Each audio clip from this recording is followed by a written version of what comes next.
आज के प्रोग्राम से यही बताना चाहती हूँ कि हमारी जो डिस्ट्रिक्ट प्रेसिडेंट महिला मोर्चा की कुलसुमा नाम की है इधर, तो इसी ने आज हमारे लिए प्रोग्राम रखा था। ये हमारी वहीदा शाह है जो स्टेट की वाइस प्रेसिडेंट साहिबा है हमारी महिला मोर्चा की। तो आज महिला मोर्चा की तरफ से यहाँ बहुत बड़ा प्रोग्राम हुआ जो कुलसुमा जी ने यहाँ पे रखा था।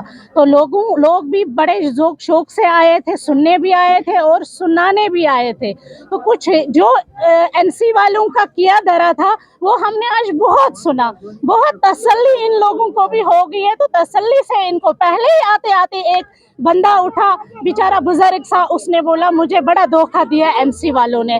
तो उसकी आपको सबसे बड़ी मिसाल है सालूरा साहब की भी। ये वो भी इसी डिस्ट्रिक्ट में रहते थे जो एनसी के एक पिलर कहा जाता था पहले कि ये एक पिलर है नेशनल कॉन्फ्रेंस के। तो आज आप देख रहे हैं उसको भी कि कैसे धोखा दिया है। वैसे ही यहाँ पे भी बहुत सारे बुजुर्ग मिले जिन्होंने बोला कि हमें तसल्ली हो गई एनसी सरकार की।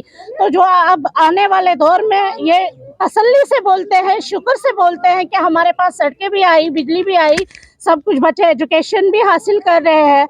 तो उसी हवाले से बात यहाँ हो रही है। लोग भी खुश हैं, नारे लगे, यहाँ बीजेपी के नारे लगे, हम भी खुश हो गए और अच्छे से प्रोग्राम। हाँ, इंशाल्लाह जीत पाएगी इस बार। 400 पार हम करेंगे पूरे हिंदुस्तान। यहाँ पे जो डब वाकुरा में जो प्रोग्राम हुआ है ये बहुत ही अच्छा हुआ। लोग जोक दर जोक बीजेपी ज्वाइन करना चाहते हैं और पहले भी किया हुआ है और गांधरबल से आ रहे हैं। गांधरबल के लोग अपनी सोच बदल रहे हैं और ये इस वजह से नहीं कि मतलब मोदी जी ने कोई खास चीज़ यहाँ पे दे दी है। लोग खुद अपने हालातों को बदलना चाहते हैं और यहाँ का सिस्टम चेंज करना चाहते हैं, क्योंकि पिछले 35 सालों से या 1947 से जो धोखे में रहे लोग, मिसगाइड किया गया है सियासतदानों की वजह से। हमारा तबका खराब हो चुका है, हम किसी नेशन में नहीं रहे और हमारे बच्चों की मुस्तकबिल खराब हो चुका है। हमारी लड़कियों का गैर कानूनी चीज़ें हुए इस्तेसाल हो चुका है और उन चीज़ों से निकल कर हमें जो 370 यहाँ पे इसलिए डेवलपमेंट नहीं हो रही थी, एजुकेशन नहीं हो रही थी, कोई हमारे हक पे कोई यहाँ पे तक पहुँचाता नहीं था इस वजह से, क्योंकि यहाँ पे 370 आर्टिकल था और हिंदुस्तान हमेशा कह रहे थे कि हम वहाँ पे ये स्कीम वो स्कीम लॉन्च करना चाहते हैं, लेकिन वहाँ के कानून और एक्ट दूसरे हैं।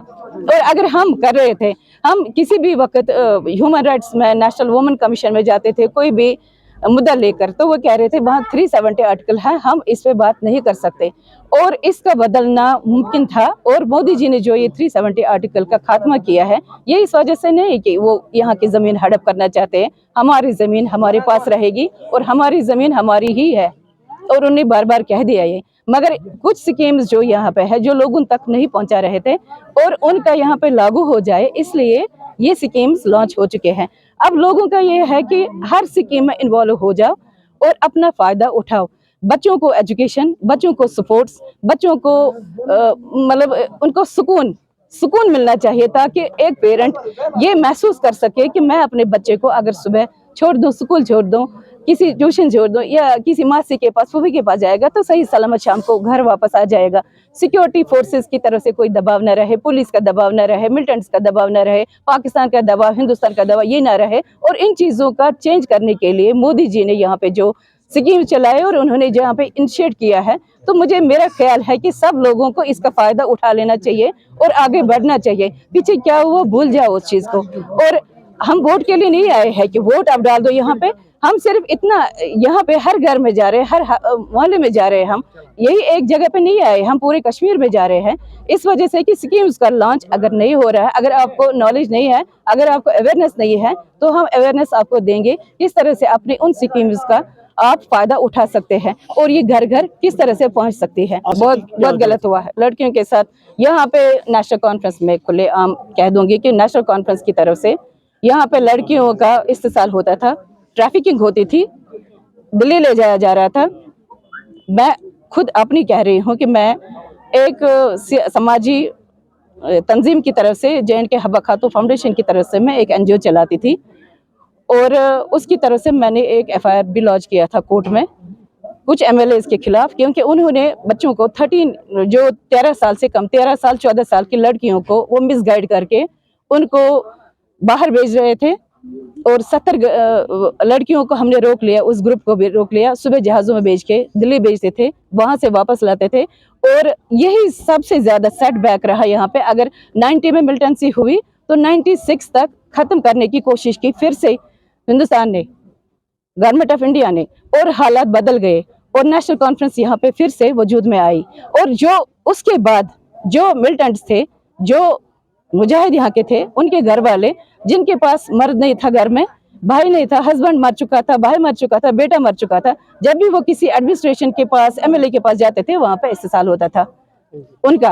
और जब उसको चेंज करने के लिए, और ये कानून में कितनी बार हमने ये नोटिस में लाया हुआ है कि एमएलए जो यहाँ पे करते हैं और एडमिनिस्ट्रेशन यहाँ पे करते हैं, और इस चीज को बदल जाना चाहिए। लड़कियों का जो हक है वो 2 बजे रात को, आज मैं कहती हूँ, लड़कियां हमारे बच्चे, हमारी बच्चियां अगर 2 बजे रात को भी बाहर निकलना चाहेंगे, उनके साथ कोई छेड़छाड़ ना करें और उनको अपने हक, जो उनके हुकूक है, वो दिए जाएं। हमारे 2 लाख के करीब यहाँ पे बच्चे, हमारे भाई मर चुके हैं यहाँ पे, जिन्होंने अपनी जानें दी है। उन्होंने इसलिए नहीं दी है कि यहाँ के जमीन, जिन्होंने गलत रास्ते पे जा रहे थे, सियासतदानों की वजह से जा रहे थे, अपनी जानें गंवाए। अपनी हमारी माओं ने अपने बच्चों को खोया है, हमारी बहनों ने अपने हस्बैंड को खोया है, और उनके घरों में अंधेरा हो चुका है। 2 लाख से ज्यादा लड़के हमारे यहाँ पे मर चुके हैं, जिनका कोई वजूद ही नहीं। सिर्फ वजह ये था कि उनके बेटियां और उनकी बहुएं, उनके बच्चे गलत रास्ते पे जा रहे हैं और उन्होंने अपनी जानें दे दी। और मैं बीजेपी के साथ, वसूख के साथ कह सकती हूँ कि मैं बीजेपी के साथ हूँ, और मेरे होते हुए ये नहीं हो जाएगा, और मैं उसको रोकने की कोशिश करूंगी।